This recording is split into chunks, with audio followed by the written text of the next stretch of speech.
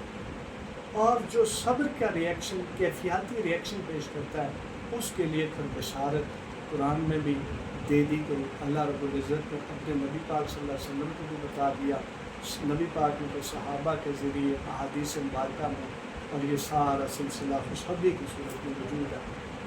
اب جو مومن ہے، مومن کے لیے یہ ہے کہ وہ ان ساری مصیبتوں پر صبر کرے گا۔ اب صبر کیا ہے؟ صبر یہ ہے کہ اللہ کی تقسیم پر راضی رہے، کسی مخلوق سے اللہ کی تقسیم کے متعلق شکوہ نہ کرو کہ میرے اوپر یہ بیماری آ گئی ہے، غلط ہوا، نہیں، اپنے آپ کو ویلیویبل نہ بنانا، اللہ کی کسی تقسیم کے سامنے ویلیویبل نہ بنانا۔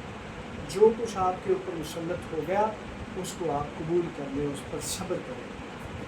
ہائے، یہ تو انسانی جبلت کا حادثہ ہے، یہ تو انسانی جبلت میں رکھ دیا گیا، انسان روتا ہے، واویلا کرتا ہے، سارا کچھ، لیکن مخلوق کے سامنے خالق کے کسی معاملے کا ذکر نہ کرنا، ذکر کرنا تو اس میں کسی قسم کا شکوہ شامل نہ ہو، یہ سارے کا سارا صبر کا معاملہ ہے۔ اور مخلوق کی طرف سے ملنے والی تکالیف کو اللہ کی بارگاہ میں پیش کر کے یہ نہ کہنا کہ فلاں کی طرف سے مجھے یہ تکلیف مل گئی، اس کو آپ جو ہے بدلہ دے دیں یا اس پر یہ عذاب نازل کریں۔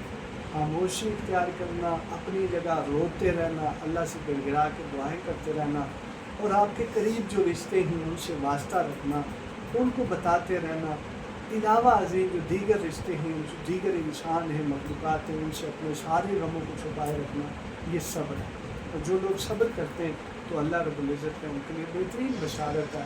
بشارت یہ ہے کہ وہ جنتوں میں جائیں گے، وہ بڑے بڑے محلوں میں جائیں گے، جو کچھ انہیں یہاں پر فیس کرنا پڑا اور فیس کیا گیا، جو کچھ بھی انہوں نے فیس کیا، مشکلیں تھیں، مصیبتیں تھیں، ان سب کا ازالہ ہوگا کہ قیامت والے دن یوم حساب کے بعد جنت میں سب کچھ بہتر طریقے سے ملے گا۔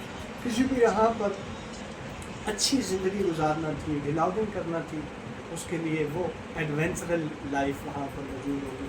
کسی کو جناب سیر و سیاحت کرنی تھی، وہ سیر و سیاحت کے لیے وہاں پر اس کے لیے پورا پلان کیا جائے گا۔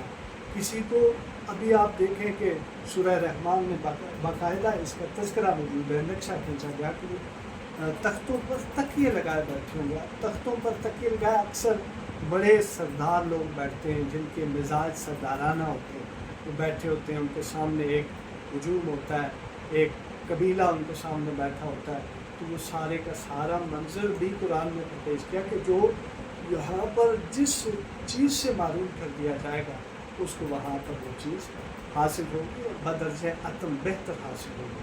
تو اللہ رب العزت ہمیں دنیا کے اس نظم کو، اس نظم میں امتحانی نظم کو سمجھنے کی توفیق عطا فرمائے۔ اللہ کریم اس کے ساتھ وابستگی، کامل وابستگی، صبر کے ساتھ وابستگی کی توفیق عطا فرمائے۔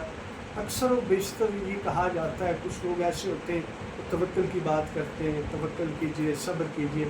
وہ لوگ اگر صبر کی بات کریں، توکل کی بات کریں، جن کے پاس مال ہے، ججتا نہیں ہے، جس کے پاس کچھ بھی نہیں ہے، اگر وہ توکل کی بات کریں تو بات بنتی ہے۔ جب بھی آپ سے کوئی توکل اور صبر کی بات کرے تو سب سے پہلے اس کا اپنا زندگی کا اہداف دیکھا کریں، زندگی کا جو پیراہا ہے، زندگی کا جو نقشہ ہے، زندگی کا جو پس منظر ہے، وہ دیکھا کریں کہ کیا ہے۔ اگر کوئی مالدار آپ کو صبر کی تلقین کرے تو اس کی بات ججتی نہیں ہے، کیونکہ اس کے پاس تو مال ہے، وہ کس چیز کا صبر کرے گا۔ اور کسی کے پاس بہت کچھ ہے، وہ توکل کی بات کرتا ہے، تو وہ کیسے توکل کی بات کرے؟ توکل کی بات خالی جیب رکھنے والے، توکل کی بات بالکل تنگ دست غریب اور بالکل گئے گزرے حال والے سے ججتی ہے، کیونکہ وہ اس معیار پر پورا اترتا ہے اور وہ اس مقام پر کھڑا ہوتا ہے۔ اللہ کریم ہم سب کا حامی ناصر اور ندیم ڈیجیٹل ڈائری دیکھنے کا شکریہ۔ تھینک یو، السلام علیکم۔